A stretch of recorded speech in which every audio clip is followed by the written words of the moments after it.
Hello guys, welcome to GS world. मैं शंभू यादव। दोस्तों, मैं आप सभी को करा रहा हूँ इंडियन पॉलिटी। और इंडियन पॉलिटी में हम लोग को चल रहा है भारतीय संविधान का ऐतिहासिक विकास, यानी कि हम लोग पढ़ रहे हैं भारतीय संविधान का ऐतिहासिक विकास।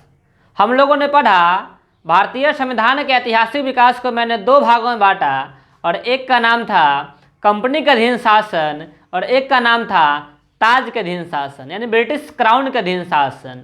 पहला था 1773 से 1857 तक कंपनी का अधीन शासन, और उसके बाद था 1858 से 1947 तक ब्रिटिश क्राउन का अधीन शासन। तो हम लोगों ने कंपनी के अधीन शासन वाला जो टॉपिक था उसको पढ़ चुके थे, और आज का क्लास है क्राउन के अधीन शासन में भारत परिषद अधिनियम 1909, यानी कि हम लोग पढ़ने वाले हैं आज भारत परिषद अधिनियम 1909 के बारे में। चलिए देखते हैं ये क्या है। दोस्तों, तो लिखा हुआ है भारत परिषद अधिनियम 1909 या मार्ले मिंटो सुधार अधिनियम, यानी कि भारत परिषद अधिनियम 1909 को हम लोग मार्ले मिंटो सुधार अधिनियम के नाम से भी जानते हैं। क्यों जानते हैं, चलिए देखते हैं। क्या लिखा हुआ है। मार्ले थे और मिंटो दो व्यक्ति थे। मार्ले क्या थे, तो मार्ले भारत के राज्य सचिव थे। वो कहाँ रहते थे, वो इंग्लैंड में रहते थे। यानी कि जो भारत के राज्य सचिव हुआ करते थे वो भारत में नहीं बल्कि इंग्लैंड में रहते थे। तो मार्ले कौन थे, तो मार्ले भारत के राज्य सचिव इंग्लैंड में थे। उसके बाद मिंटो कौन थे, तो मिंटो भारत का वायसराय थे। मिंटो भारत का वायसराय जो भारत में रहते थे। इस दो व्यक्ति के नाम पर क्या नाम पड़ा, मार्ले मिंटो सुधार अधिनियम, यानी कि इसे ही हम लोग कहते हैं भारत परिषद अधिनियम 1909। चलिए देखते हैं इसका उद्देश्य क्या था। तो इस परिषद का उद्देश्य, इस अधिनियम का 3 उद्देश्य था। पहला उद्देश्य क्या है, तो पहला उद्देश्य है 1892 के अधिनियम में सुधार करना, यानी कि 1892 का जो अधिनियम आया हुआ था उसमें सुधार करना इसका सबसे पहला उद्देश्य था। उसके बाद उद्देश्य 2 में क्या था, मुस्लिम अल्पसंख्यकों को खुश करना, यानी कि 1909 के भारत परिषद अधिनियम का पहला उद्देश्य था 1892 में जो भारत परिषद अधिनियम आया हुआ था उसमें सुधार करना, और मुस्लिम अल्पसंख्यक मतलब क्या होता है, जिसका संख्या कम हो, यानी कि मुस्लिम अल्पसंख्यकों को खुश करना। उसके बाद था तीसरा उद्देश्य उग्रवाद और क्रांतिकारी, यानी भारत देश में उग्रवाद और क्रांतिकारी राष्ट्रवाद जो फैल रहा था, इस राष्ट्रवाद को समाप्त करना, इस राष्ट्रवाद को सामना करना, इसका यह भी उद्देश्य था। यह 3 उद्देश्य था इसका। उसके बाद क्या है, उसके बाद है अगला टॉपिक, मतलब अगला से केंद्रीय व प्रांतीय, यानी कि केंद्रीय और प्रांतीय जो विधान परिषद हुआ करता था उस विधान परिषद के आकार में वृद्धि की गई, यानी कि केंद्रीय और प्रांतीय विधान परिषदों में सदस्यों की संख्या को बढ़ा दी गई।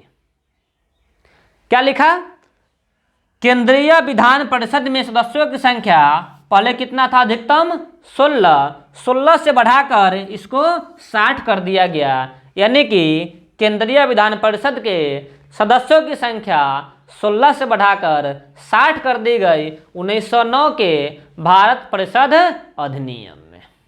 उसके बाद ये केंद्रीय हो गया, और जो प्रांतीय विधान परिषद हुआ करता था उस प्रांतीय विधान परिषद में अलग अलग प्रांत में अलग अलग सदस्यों की संख्या थी। तो मैंने उसी बातों को यहाँ पे लिखा है, से प्रांतीय विधान परिषदों में इसकी संख्या अलग अलग थी, यानी कि अलग अलग प्रांत में अलग अलग प्रांत के विधान परिषदों में भी इसकी संख्या बढ़ाई गई, वो संख्या अलग अलग थी, लेकिन केंद्रीय विधान परिषद में इसकी संख्या 16 से 60 कर दी गई। यह समझ में आ गया होगा आप लोगों का। उसके बाद है मुस्लिमों के लिए पृथक निर्वाचन का व्यवस्था किया गया। पृथक निर्वाचन क्या होता है इसके बारे में समझाता हूँ। पृथक निर्वाचन का मतलब होता है सो वह कुछ जगह जहाँ पे मुस्लिमों के मत ज़्यादा हो गया वहाँ पे क्या होगा, मुस्लिम कैंडिडेट ही खड़ा होगा और मुस्लिम कैंडिडेट ही उसको वोट देगा। मुस्लिम कैंडिडेट ही खड़ा होगा अब मुस्लिम कैंडिडेट उसको वोट देगा, उसे क्या कहा गया? पृथक निर्वाचन कहा गया। यानी मुसलमानों के लिए ये क्या क्या लाया गया? पृथक निर्वाचन की व्यवस्था सबसे प्रथम बार 1909 में किया गया।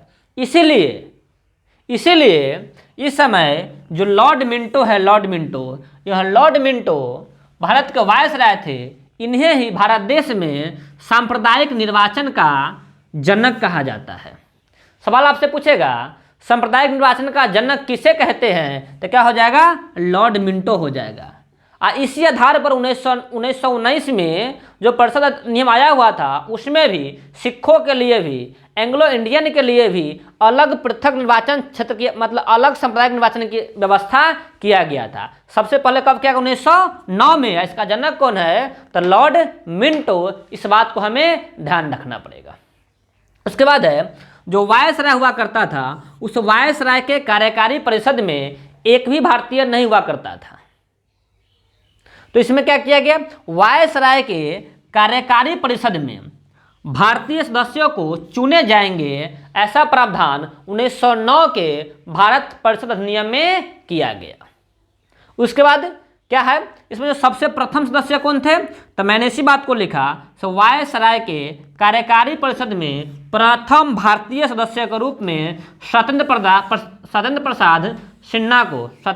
प्रसाद सिन्हा को इसमें चुना गया। यह 1909 का महत्वपूर्ण बात रहा है।